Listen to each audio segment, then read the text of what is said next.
लक्षपूर्वक ऐकण्याचा प्रयत्न करा. अभंग श्री तुकोबारायांचा. या अभंगाद्वारे भगवान जगद्गुरु तुकोबाराय मानव देहात आलेल्या जीवाला उपदेश करतात. महत्वाची 3 मुद्दे मी आपल्या समोर मांडतो. एक, उपदेश करणारे कोण, दुसरा उपदेश करतात तो कुणाला, आणि तिसरा मुद्दा उपदेश आहे तरी कशाचा, म्हणजे कशासाठी. पहिला मुद्दा, उपदेश करणारे कोण, जगद्गुरु तुकोबाराय. कोण तुकोबाराय? कारण उपदेश जर करायचं म्हटलं तर उपदेशासाठी काय लागतो, अधिकार लागतो. सामान्य कीर्तन जर करायचं म्हटलं तर कीर्तन कुणालाही करता येत नाही. दादा येतंय का? नाही करता येत. पाहुणी हा ग्रंथ करावे कीर्तन. बघा, अगोदर ग्रंथाचं अध्ययन करायचं. उग टन फल फ जोडलं म्हणजे कीर्तनकार होत. उग माणसं बसल्या बसल्या कधी कधी म्हणजे काय लागतं कीर्तन करायला, काय लागतं कीर्तन करायला. उग घंटा 1.5 घंटा बोलत येतात, बकळ पैसे घेऊन जातात, बकळ पैसे घेऊन जातात. लोक चर्चा करतात अशी. पण जे चर्चा करतो का त्याला म्हणा पिस्तुल्या, कीर्तन झाले आता फक्त माईकवर येऊन महाराजाचा आभार वर्णन कर. सगळं जमतं महाराज माणसाला. माणसं बैठकीत असे पोपटपंची गप्पा मारित. पण जर कीर्तनकाराचा आभार मानायला त्याला जर माईक दिलं ना, मग अशा मांड्या इथल इथल म्हणतात त्याच्या, आणि त्याला सुधरतच नाही. मग ते फक्त एकच म्हणजे आपल्या गावात हे चालू आहे, आणि आपल्या गावात ते चालू असल्यामुळे ते आलेत आणि त्यानं हे केलंय. कळतं का? नाही. म्हणून कीर्तना करता अधिकार लागतो. त्याच्यापेक्षा मी तुम्हाला विचारतो, मला सांगा, शाळेमध्ये छोट्या छोट्या मुलांना शिकवण्याकरता एखाद्या व्यक्तीची शिक्षक म्हणून नियुक्ती जर करायची असेल तर ते किती शिकलेलं पाहिजे? खाली बसलेली मंडळी झोपली नाही तुम्ही? D.Ed किंवा B.Ed झालेलं पाहिजे, बरोबर. मग शाळेमध्ये छोट्या छोट्या मुलांना शिकवण्याकरता जर अधिकाराची गरज आहे. आज जगद्गुरु तुकोबाराय जगाला उपदेश करतात. अधिकार नको पाहिला. कोण तुकोबाराय?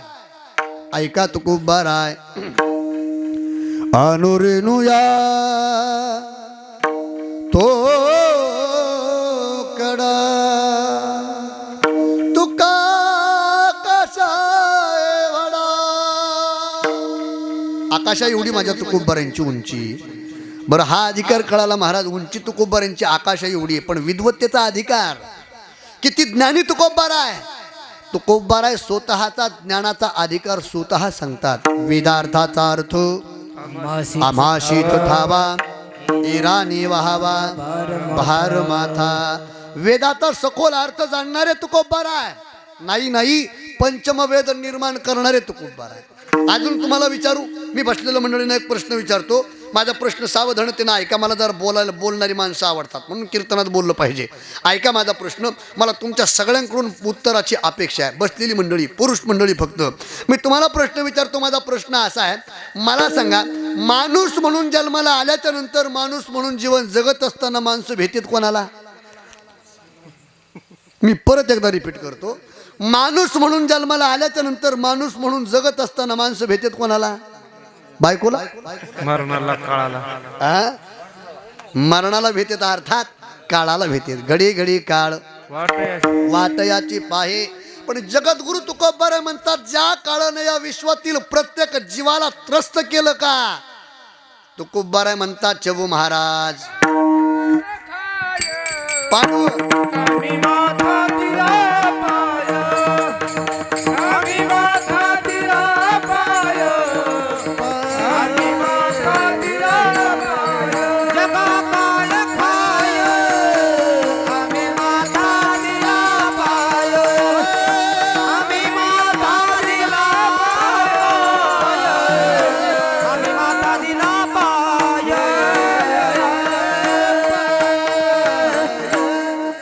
जगा काळ खाय आम्ही माथा दिला. अरे काळाच्या मस्तकावर पाय देणारी माणसं तर आम्ही माईकाच्या मस्तकावर नाही देऊ शकत.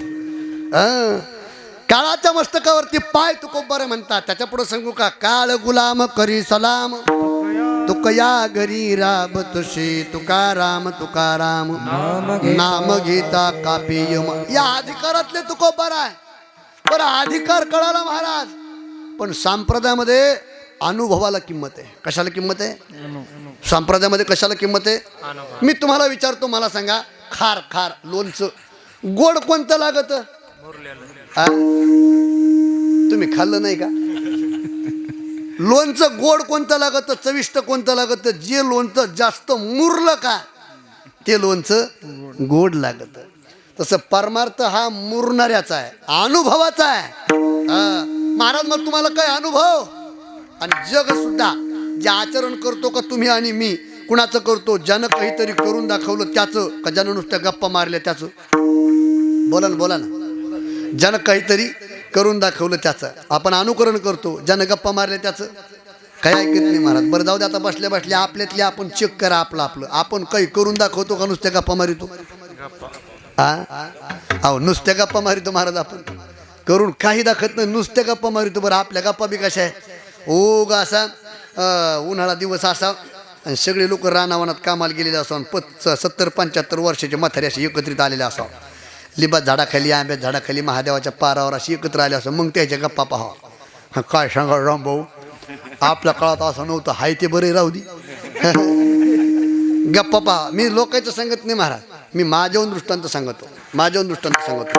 आपण नुसते गप्पा मारतो, करून काही दाखवत नाही. माझे आजोबा होते, याच्यातलं काही लोकांनी माझे आजोबा पाहिले उभा राहिल्यापेक्षा वारले. माझे आजोबा गोड म्हातारं होतं महाराज, लाल पाटक्यावाला म्हातारं होतं, 25 खेड्याचा न्याय करणारं म्हातारं होतं माझे आजोबा. म्हणजे माझ्या आजोबाला 3 मुलं, त्याच्यात आमची वडील लहाने, आणि आमच्या वडिलाला 3 मुलं, त्याच्यात मी लहाना. लहान्याचा लहाना असल्यामुळं माझ्यावर लय जीव होता म्हाताऱ्याचा. आणि मी शिकायला कुठं लांब आळान दिला. मी जर गावाकडे आलो का, म्हातारं मला मांडीवर घ्यायचं, तोंडावून हात फिरवायचं, माझ्यावर लय प्रेम करायचं, तोंडावून हात फिरवायचं म्हातारं माझं, आजोबा माझे. आणि मला आवडीनं कृष्णा महाराज, आवडीनं आमचे दादा म्हणजे आमचे आजोबा मला लहानपणी आवडीनं काय म्हणायचे? बाबड्या म्हणायचे. काय म्हणायचे? फक्त कीर्तन झाल्यावर म्हणू नका. बाबड्या म्हणायचे. मी आळंद देऊन आलो की मांडीवर बसवायचे, मला तोंडावून हात फिरवायचे, आमचं मग म्हातारं नेमकी मला म्हणायचं बाबड्या. मी म्हणायचो काय दादा? बाबड्या माझ्या काळात सगळ्या जमिनीचा कारभार माझ्याकडे होता. मी म्हणायचो बर. मग दादा नुसतं एका मोरंडीत माझ्या काळात 100 पोते ज्वारी पडायची. म्हणतो बोर. मग दादा 100 पोते पडलेली ज्वारी, वाट धड नव्हती, रस्ता नीट नव्हता म्हणून महिना खड्यावरच राहायची. मी म्हणतो बोर. मग दादा महिना पडलेले पोते चोरायला 50 तोट्टी यायची. मी म्हणतो बोर. 50 जण यायचे बाबड्या, पण एकटा का पाठ्या जर खड्यावर झोपलेला असला ना, एकाची टाप होत नव्हती वड्याच्या वर यायला. एवढे लोक मला भेट होते. आता मी कधी ऐकलं नव्हतं आणि पाहिलं नव्हतं. म्हातारं सांगायचं मी ऐकायचो. पण एक दिवशी आमच्या म्हातारीला विचारलं मी, म्हणलं बाई आपले दादाचा लय असा कडक स्वभाव होता का? लय दरारा होता का? म्हातारी म्हणली दरारा म्हणजे? म्हणलं आपल्या दादाला लय लोक भेट होते का? म्हातारी म्हणली तुला नेमकं काय म्हणायचं? म्हणलं दादाच्या काळात 100 पोते ज्वारी पडायची, रस्ता नीट नव्हता म्हणून तिथंच पडायची, 50 तोट्टे यायचे. पण एकटे जर दादा आपल्या खळ्यावर असले तर एकाची टाप होत नव्हती वड्याच्या वर यायला. एवढे लोक दादाला भेट होते का? म्हातारी म्हणली तुला कोण म्हणलं? मी म्हणलं उगं बसल्या दादा सांगत आहेत. म्हातारी मला हळूच म्हणली बाबड्या. मी म्हणलं काय बाई तुला खरं सांगू का? मी म्हणलं बाई सांग ना. म्हातारी म्हणते ती आहेत का घरात? मी म्हणलं नाही. म्हातारी म्हणते बाबड्या म्हातारा अजून रचलं गेलं एकटं उठत नाही, मला उठतय. मला दृष्टांत सोडून द्या, आपण नुसत्या गप्पा मारितो, करत काही नाही. तुकोबारेचं तसं नाही. मग तुका म्हणे चाकून सांगे मज अनुभव आहे अंगे, मज अनुभव आहे अंगे, मज अनुभव आहे अंगे. तुका म्हणे चाकून सांगे मज अनुभव आहे अंगे, मज अनुभव आहे अंगे, अनुभव आहे अंगे. का म्हणे साखोनी सांगे माझा अनुभव आहे अंगी, अनुभव आलिया अंगा. मग म्हणजे अनुभवातल्या अधिकारातून तुकोबाराय उपदेश करतात तुम्हाला मला. उपदेश कोण करतो हे कळालं. दुसरा कीर्तनातला मुद्दा काय?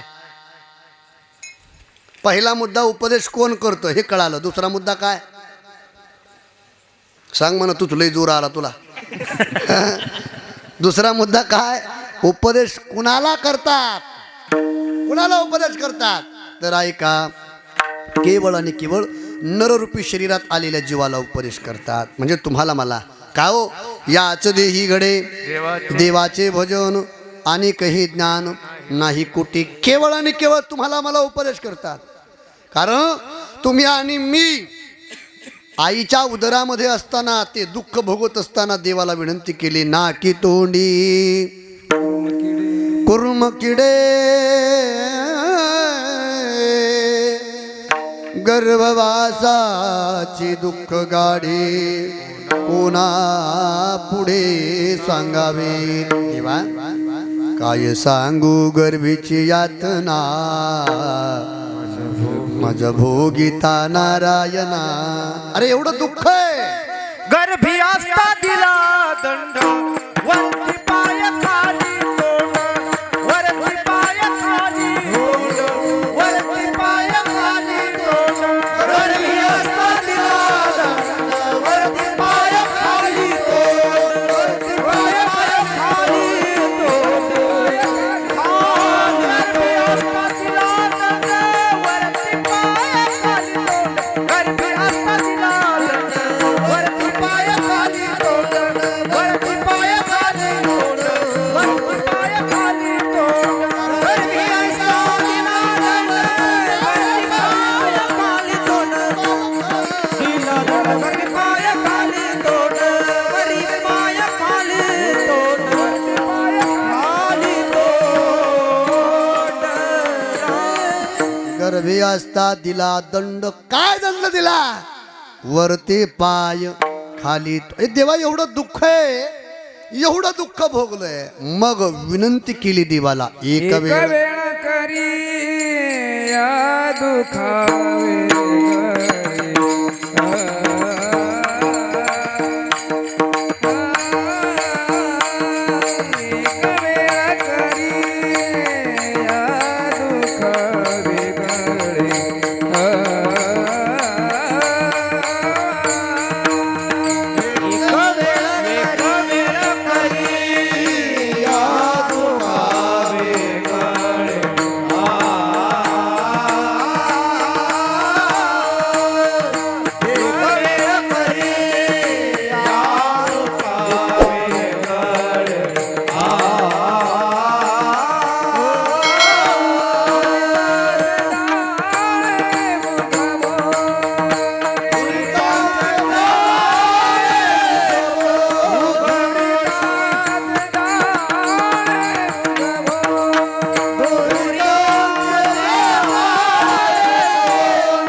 आठवी न पाया हा माझा नवस. आठवी न पाया हा माझा नवस.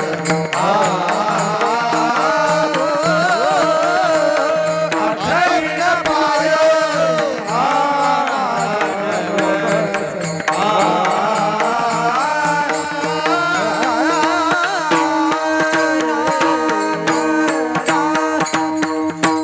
एक वेळ करी या दुःखा वेगळे दुरितांचे जाळे उगवणी देवा एकदा या दुःखातून मला वेगळं कर असं आपण देवाला म्हटल्याबरोबर देवानं या दुःखातून वेगळं करत असताना आपल्याला विचारलं काय करशील आठवी न पाय हा माझा नवस वचन दिलं. पण महाराज विसरले लोक जन्माला त्या दुःखातून बाजूला काढल्याबरोबर जन्माला आल्याबरोबर आपण भजन करायला लागलो का? वचन दिलं पण भजन करतोय का आपण? नाही करत महाराज, भजन नाही करत. बरं करत जरी असलो भजन, तुम्ही म्हणाल महाराज कामाधंद्याचे दिवस आहेत, जेवण व्यवस्थित झाले, झोपेची वेळ त्यागून आम्ही इथं कीर्तन ऐकायला आलो आणि तुम्ही म्हणता भजन करत नाही. आपण भजन करत नाही असं नाही, करतोय. पण काय झालं माहिती आहे का महाराज, आपल्या भजनात जे पाहिजे का ते आज नाही. एवढे दिवस झालं आपलं भजन चाललं पण देव भेटला का आपल्याला? आपण भागवतात कथा ऐकतो, एक तास उरला खटवांग राजाशी भाग्य तसे. एका तासात त्यानं देवाची प्राप्ती केली. ध्रुवजीनं 6 महिन्यात देवाची प्राप्ती केली. आपल्याला 36, 37, 38, 40, 52, 70, 75, 80, 100 झालेत तरी अजून देवाची भेट नेमकं का नाही? आणि हा प्रश्न देखील आपल्याला कधी पडला? मी तर विनोदाने सांगत असतो पांडुरंग महाराज, काही गावात भजनेनं कृष्णा महाराज एका भजनेनं काही गावात किलूचे ठाळं वाजू छटाकावा आणले. छटाकावा आणले सांगूच का अजून तुम्हाला? मी सांगतो कधी एका गावात काही भजन्यानं 35 टाळं फोडिलेत भजन करू. मर्दंगे हा मर्दंगेनं 10 मर्दंग वाटायला लावले फोल्डेत आणि कीर्तनकार काय सोडितो का मी कीर्तनकारानं 4 क्विंटल गुळ हाणला कीर्तनात पण अजून देव भेटला नेमकं का नाही बाळा मांडी घाला का नाही त्याचं कारण आहे का नाही भेटला एक मन आहे बघा आपल्यात आंधळ दळण दळीत आणि कुत्रपीठ आपलं तसंच झाले भजन आपलं बंदच नाही गुरुवार म्हणू नका सोमवार म्हणू नका शनिवार म्हणू नका कोणाची पुण्यतिथी म्हणू नका एकादश म्हणू नका काही बंद का भजन आपलं भजन चालूच आहे या आंधळ्याच्या जात्यासारखं पण देवरूपी पीठाची अजून भेट का नाही त्याचं कारण एकनाथ महाराजांनी हरिपाठात सांगत 2 दृष्टांत दिले नाथ महाराजांनी हरिपाठात 2 दृष्टांत दिले गोड सांगतो तुम्हाला फक्त बसलेली मंडळी जोरात भजन करायला पुंडलिक